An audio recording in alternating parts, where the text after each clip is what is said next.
Hello Internet, welcome to Games Done Wrongish. Today we will be taking a look at the games on offer from the PlayStation Plus service for April 2018 on the PlayStation 4. The titles are QBert Rebooted, Trackmania Turbo and Mad Max. Let's take a look, shall we? QBert Rebooted is exactly what it says on the tin. It's QBert. It's been rebooted and updated to run on the latest hardware at the latest resolutions. QBert was created way back in October 1982 and released as an arcade machine. It had been dragged through the ages, kicking and screaming ever since. It's seen editions on the Atari 2600, Commodore 64 and the NES. It's been on mobiles, the PlayStation 3, PlayStation 4 and Vita. The game simply revolves around you jumping down a hill-type mass made up of hexagon-shaped platforms. Your aim is to jump on each hexagon and change their colour to match the colour required to complete the level. Along the way there will be gems to collect for bonus points, balls drop down to try and squash QBert, and a snake-type creature that will follow you around, and if it touches you, you lose a life. You can get rid of the snake by jumping on the multicoloured floating hexagons at the side of the main structure. If the snake is close enough at the time, it will follow you and fall to its death as you glide away on the floating hexagon. The game has 9 trophies to collect. These are comprised of 2 gold, 2 silver and 5 bronze for a total of 315 points. There is no platinum trophy for this game, but I do not think anyone was expecting there to be. Overall, QBert is not the most exciting game around, but it's passed the test of time and can still give you some simple entertainment when you have 5 minutes to spare waiting for a bus or something like that, if you have a Vita to play it on. I'm not sure how many people would actually play it on their PlayStation 4, but as it's part of the service it's worth adding to your library in case you pick up a Vita at some point if you don't already own one. Trackmania Turbo is an arcade-style racing game that mixes turbo boosting and drifting together quite well in a fun, time-challenge based racing game.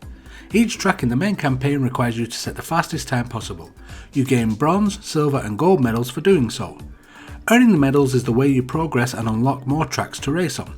The bronze medals will unlock the first few championships. However, if you want to unlock and complete all of the tracks in the campaign, then you will need to complete each and every track setting the fastest time possible and earning the gold medal on all tracks, which is way easier said than done.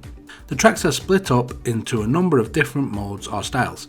You start out on your basic tarmac tracks, which have large bends to drift around and tight chicanes to manoeuvre through. After that, you hit the off-road tracks. These have jumps, puddles and rocks in your way, all while being much more difficult to corner around due to the gravel type surface. I found not accelerating while turning in the off-road tracks to work best for me. I was not hitting gold every time, so you will need to spice it up a bit if you want to get the golds, I feel. Next up comes mine and most of the people I know's favourite, the roller coaster tracks. These tracks have a type of magnetic surface which draws the car to the track, allowing it to do some amazing feats such as loop-de-loops and wall climbs. While the campaign and its different style of tracks can keep you entertained for countless hours, this is not the main draw to the Trackmania games. Their main draw is the online component and track builder. The game allows you to create your very own tracks and upload them and share them online with other players.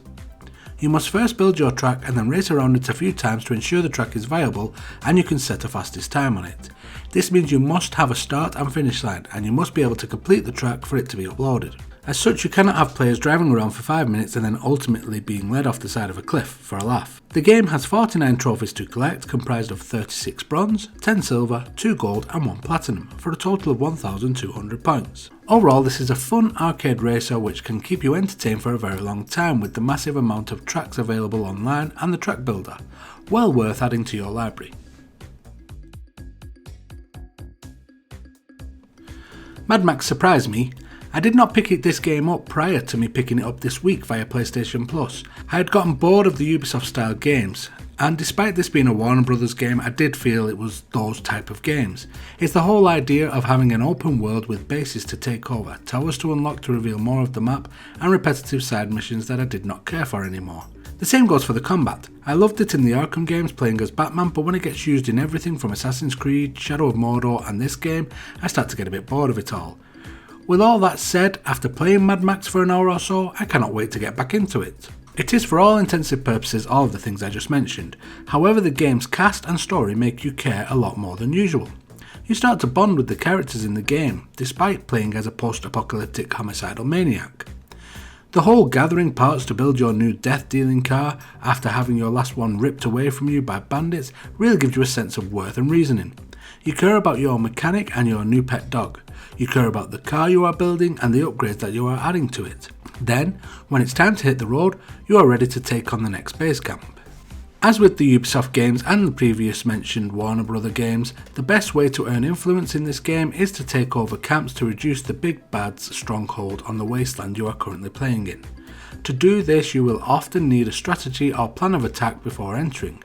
Each base you try to overtake will be heavily fortified. However, you can reduce these fortifications by taking out sniper towers or cutting off fuel supplies to their traps inside. Then, once you have entered, you will generally be confronted by a mob of enemies that you need to take down Batman Arkham style, before finding the main goal or boss of the camp and liberating it completely. You also are able to pick up weapons such as a shotgun or shiv to help you in combat, but most of the time it will come down to hand-to-hand combat as ammo is very scarce.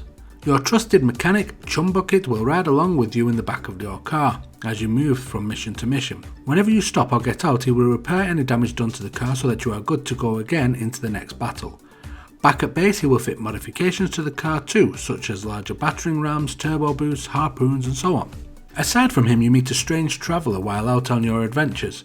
I thought this was going to be a travelling vendor like the kind from Resident Evil 4 that was going to sell you some amazing weapons. However, instead, this is a strange mystical type of upgrade fella that allows you to upgrade Max's abilities instead, very much like the tattoo guy in Far Cry 3 for those that have played that. You can speak to this guy to spend upgrade points on things such as health increases, melee combat strength, ammo capacity and so on.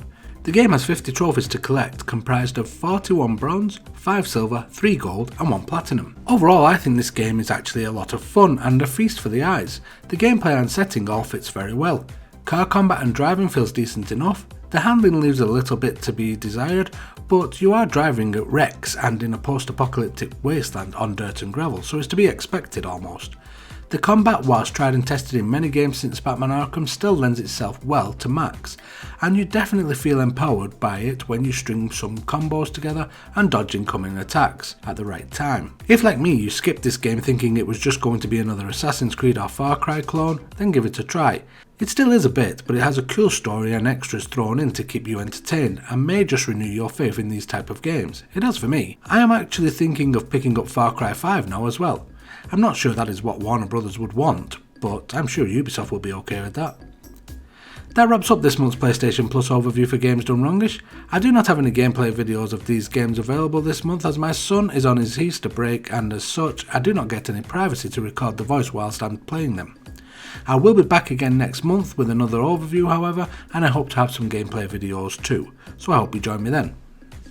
If you like this video, please consider watching another. 2 suggestions will be on screen now. Also, if you have not subscribed already, please do so by clicking the icon in the middle of this screen. Every view and subscription will go a long way to helping the channel grow, and in turn will result in more content for you. Thank you, and until the next time, goodbye.